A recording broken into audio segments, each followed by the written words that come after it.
chào các bạn, mình tên là Nguyễn Hồ Phước Anh. Hôm nay mình sẽ chỉ cho các bạn cách gấp một chiếc máy bay nha.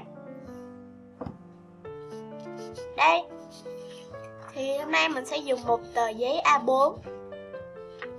Rồi, đầu tiên chúng ta sẽ gấp đôi tờ giấy lại.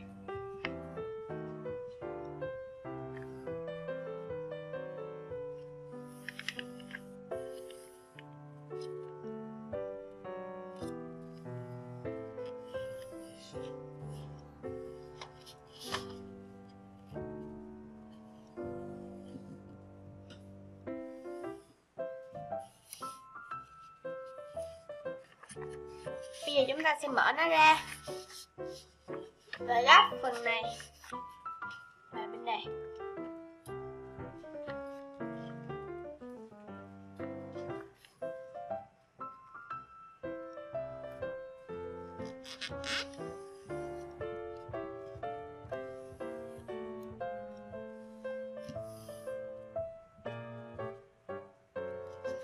Bây giờ chúng ta sẽ mở ra và gấp bên này vào luôn.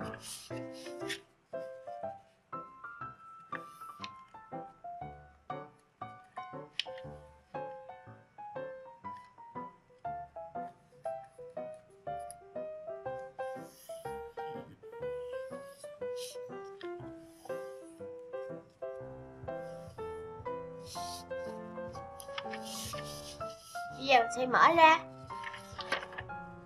lật qua đằng sau và gấp đôi tờ giấy lại.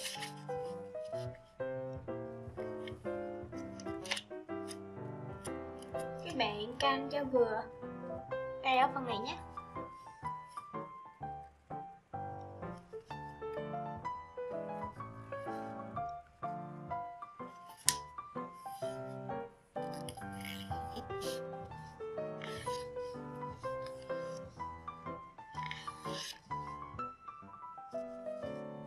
Bây giờ chúng ta sẽ mở ra, lật lại qua đằng sau và ịnh phần giữa xuống, bỏ hai phần giấy này vào và đè nó xuống.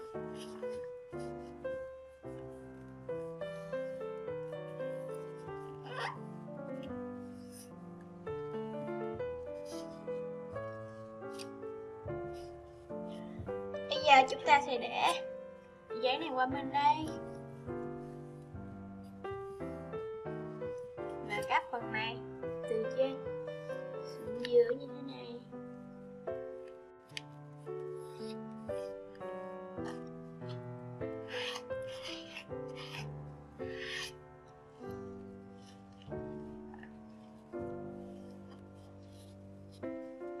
Và tiếp theo mình sẽ canh ở phần này cho nó hở ra một xíu nhé. Đây, sẽ gấp cho phần giấy thẳng nhé.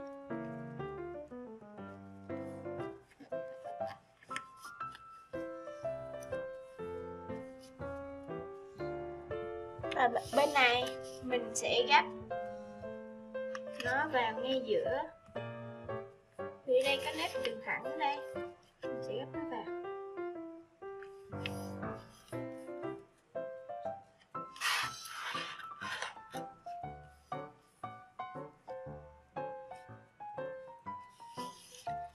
Bây giờ mình cũng sẽ gấp từ trong, sẽ gấp ra ngoài cho nó sát như thế này.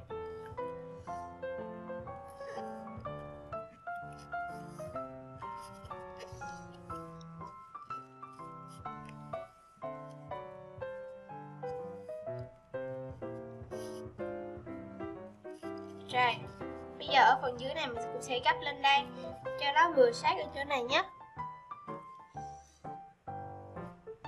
Sát ở đây và sát ở phần cuối luôn.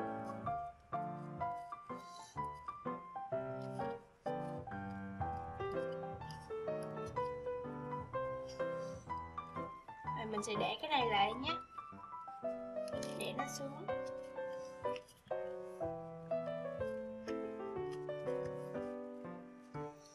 Và tiếp tục bên này tương tự, mình cũng sẽ làm giống bên này, để phần phần giấy này qua, gấp nó vào giữa.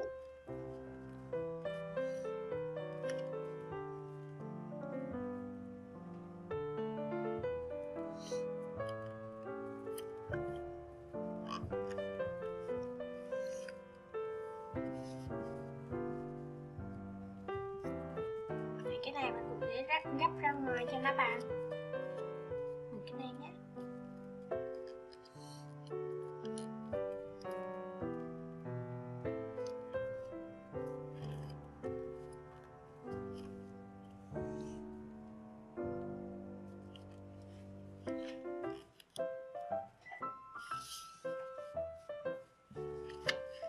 Rồi ở ngoài này mình sẽ gấp ra.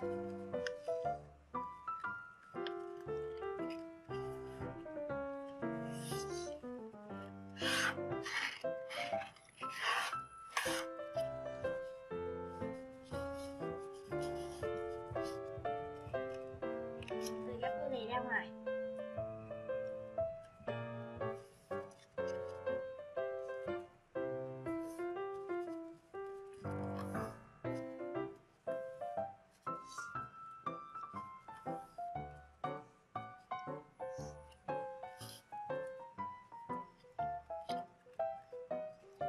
Gấp phần này ra ngoài.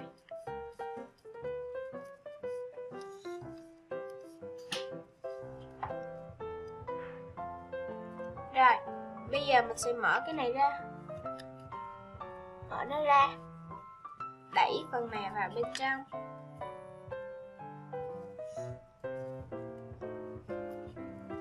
Và gấp tờ giấy này xuống dưới. Theo cái nếp có sẵn.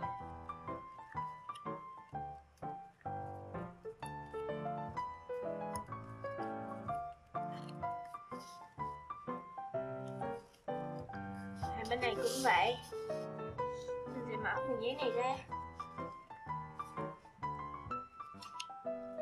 Ở bên trong ra đèo xuống.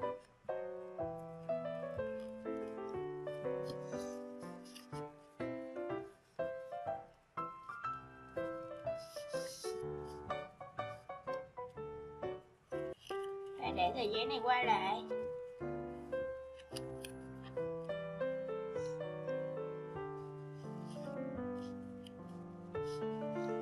Rồi bây giờ từ ngoài mình sẽ lấy hết luôn nhé. Gấp vào ngay giữa đây.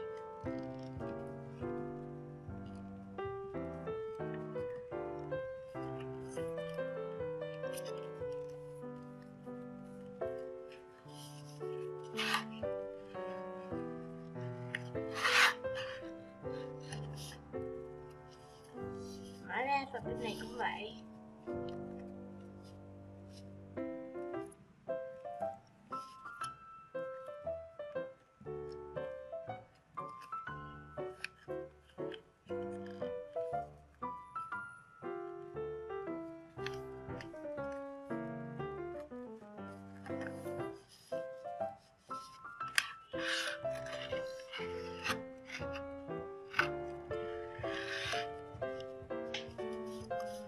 Bây giờ mình sẽ mở nó ra lại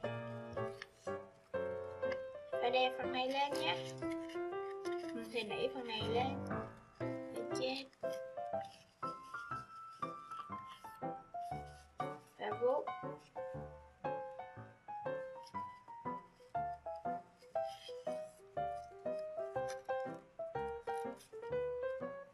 Và gấp đôi tờ giấy lại.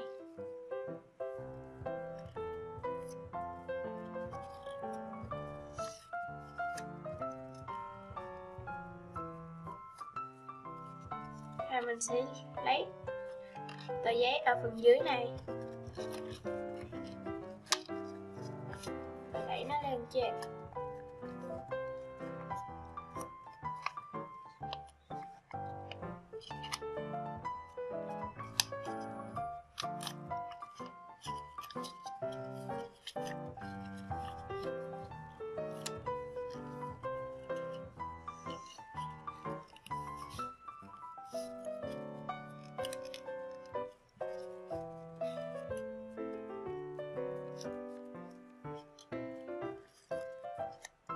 là xong. Cảm ơn các bạn đã xem video của mình. Đừng quên like, share và subscribe trên kênh Ba Channel. Xin chào và hẹn gặp lại các bạn ở những video sau.